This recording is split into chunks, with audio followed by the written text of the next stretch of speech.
नमस्कार। आज हम भगवत गीता के बिल्कुल शुरुआत में चल रहे हैं। अध्याय 1 श्लोक 2।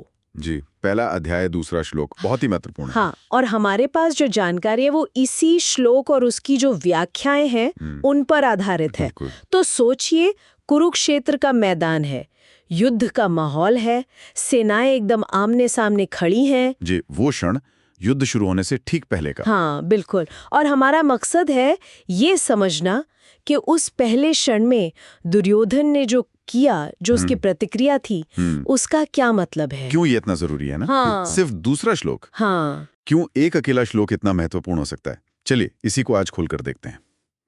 तो श्रोत हमें संजय के शब्दों में बताते हैं। हाँ। संजय धृतराष्ट्र को कह रहे हैं, दृष्ट्वा तो पांडवानिकम व्यूढ़म दुर्योधनस्तदा आचार्यमुपसंगम्य राजा वचनम अब्रवीत। जिसका मतलब है, उस समय राजा दुर्योधन ने पांडवों की सेना को व्यूह रचना में मतलब अच्छी तरह से व्यवस्थित देखा। जी, व्यूढ़म मतलब व्यवस्थित।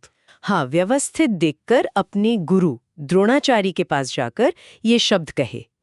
अब यही सवाल उठता है, सेना देखी ठीक है, पर सीधे अपने गुरु के पास चले गए।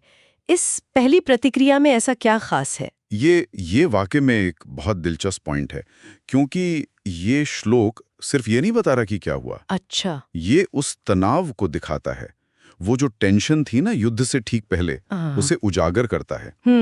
दुर्योधन का पांडवों की सेना पांडवानीकम, और वो भी कैसी? व्यूढ़म, यानी एकदम सजी हुई व्यवस्थित। हाँ बिल्कुल तैयार। उसे देखकर फौरन अपने आचार्य मुपसंगम में के पास जाना, ये सिर्फ राजा का एक्शन नहीं है, ये एक, आप कह सकते एक मनोवैज्ञानिक संकेत है।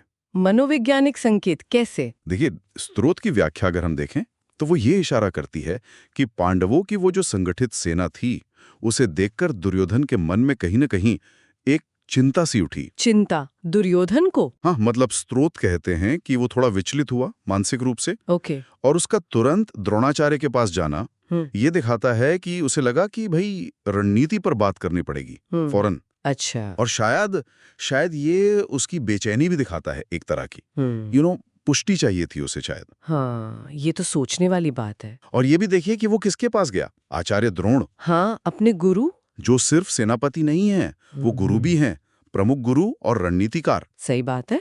तो अगर हम इसे थोड़ा और बड़े पैमाने पर देखें तो ये सिर्फ एक मिलिट्री ऑब्जर्वेशन नहीं था, ये दुर्योधन की मानसिक स्थिति का पहला संकेत था। हाँ, और ये बात वाकई दिलचस्प हो जाती है कि वो राजा है। जी हाँ। फिर भी उसे जरूरत महसूस हुई कि वो अपने गुरु के पास जाए।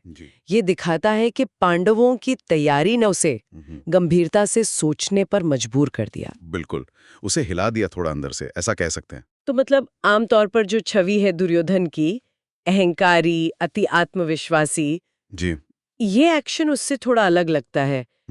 क्या ये सिर्फ रणनीति थी या वाकई उसके आत्मविश्वास में कोई दरार थी? बहुत अच्छा सवाल है, और स्रोत की व्याख्या इसी तरफ इशारा करती है। अच्छा। ये श्लोक हमें युद्ध की शुरुआत में ही कौरव के जो प्रमुख नेता हैं, उनकी अंदरूनी हालत की एक झलक देता है।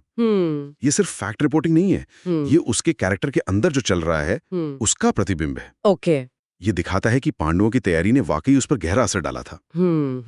जैसे कि आप कह सकती हैं कि ये श्लोक आने वाले पूरे महासंग्राम का पहला पर्दा उठाता है, जहां किरदार की अंदरूनी कश्मकश साफ दिखती है। तो मतलब इस सब का सार ये हुआ कि ये छोटा सा श्लोक सिर्फ एक घटना नहीं है। नहीं, बिल्कुल नहीं, बल्कि स्रोत की व्याख्या के हिसाब से ये युद्ध के एकदम शुरू में दुर्योधन के मन को खोलकर रख देता है। जी हाँ। एक राजा जो बाहर से शायद आत्मविश्वास दिखा रहा हो, पर अंदर से पांडवों की ताकत देखकर चिंतित है। बिल्कुल, और मार्गदर्शन के लिए गुरु की तरफ मुड़ रहा है। हाँ, ये शायद नेतृत्व पर जो दबाव आता है ना, उसका पहला क्षण है ये। एग्जैक्टली। दबाव का पहला संकेत। तो चलिए संक्षेप में अगर कहें, आज हमने भगवत गीता के श्लोक 1.2 पर ध्यान दिया। जी। और हमने ये देखा कि कैसे दुर्योधन का पांडव सेना की व्यूह रचना देखकर तुरंत द्रोणाचार्य के पास जाना, ये उसकी मानसिक स्थिति का एक अहम सूचक है। बिल्कुल, जैसा कि स्रोत हमें बताते हैं, ये उसकी पहली प्रतिक्रिया, उसकी चिंता का संकेत है। और ये हमें एक सोचने वाली बात पर छोड़ जाता है कि क्या किसी भी बड़े संघर्ष के क्षण में नेता की जो पहली प्रतिक्रिया होती है, हाँ, जो लगभग अनैच्छिक सी होती है। हाँ बिल्कुल, जैसे दुर्योधन का गुरु के पास जाना, तो वो पहली प्रतिक्रिया, क्या वो उसके नेतृत्व की दिशा और शायद नतीजे के बारे में भी। हाँ।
हाँ, नतीजे के बारे में क्या इशारा कर सकती है, ये सोचने लायक बात है। बिल्कुल, कि मन का वो जो पहला संतुलन बिगड़ता है या बनता है, वो कैसे पूरे संघर्ष का रुख तय कर सकता है। वाकई कमाल की बात है कि कैसे एक अकेला श्लोक हमें इतनी सारी परतें दिखा सकता है। मनोविज्ञान, रणनीति, नेतृत्व। जी हाँ, गीता की यही गहराई है। हर श्लोक में बहुत कुछ छिपा है।